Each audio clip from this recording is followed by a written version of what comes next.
Sassafraz the cat is a wild kitten. He's a little over 1 year old, and it seems as though he's constantly running around the house like it's his own personal jungle gym.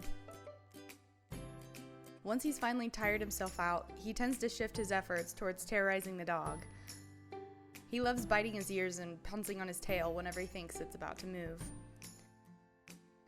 If he's not sleeping during the day, you can often find him taking part in his next favorite pastime, tearing everything in sight to absolute shreds.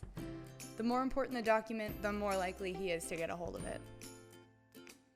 Sass has been tossed around from kitty foster home to kitty foster home.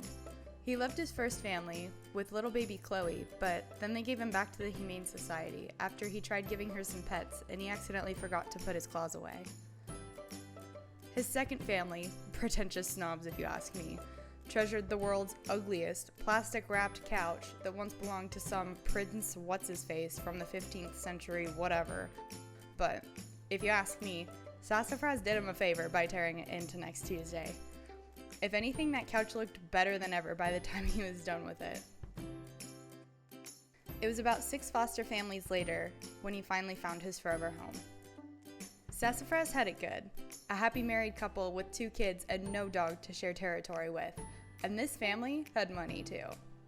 A 3-story McMansion with its own private cat room. Can you believe it?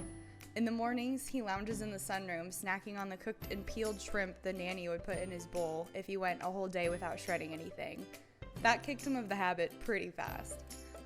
After his morning nap in the sun, he'll make his way over to the catio, the little outdoor enclosure he can venture to when he wants to feel the wind and experience the pleasures of the great outdoors without any of the pesky neighbor dogs giving him hungry looks as if he's the world's juiciest cheeseburger. The evenings aren't too eventful.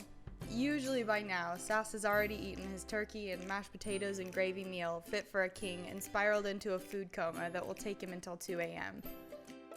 Now this is when the party started. He'll hit the catnip and turn the house upside down. At this point, in his eyes, there isn't anything that's not climbable, chaseable, scary, fun, and amazing. The best part, though, is when one of the humans forgets to close the bedroom door all the way so he can sprint across their body in bed and wake them up faster than if they had heard a gunshot. Yeah, so Sassafraz has it good. Or should I say had it good. Things were perfect every day up until the evening they left for the winter cottage. The car was packed and Sass was shoved into the stuffy, blasted crate they put him in anytime they had to take the car anywhere. They weren't 5 minutes out of town when the accident happened. I'm sure Sassafraz was scared out of his wits hearing that blaring semi-horn and then the even louder, deafening crash.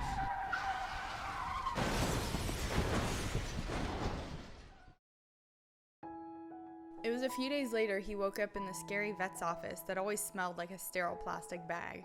I can only imagine how terrified he must have been seeing that he was stuck at that vet and missing a front leg.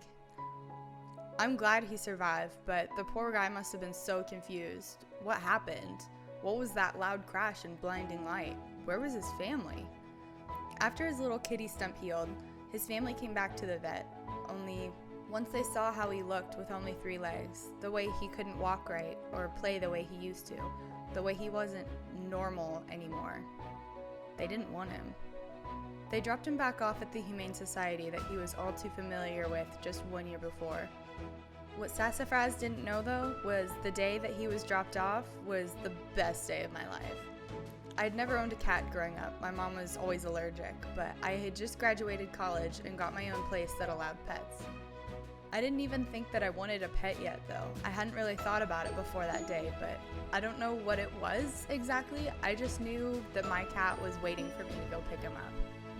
I walked into the Humane Society and visited a few other cats before I got to meet Sassafraz, but once I did, it was love at first sight for both of us.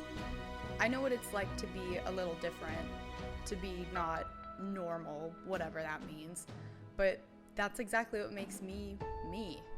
And it's what makes him, him, and us, us.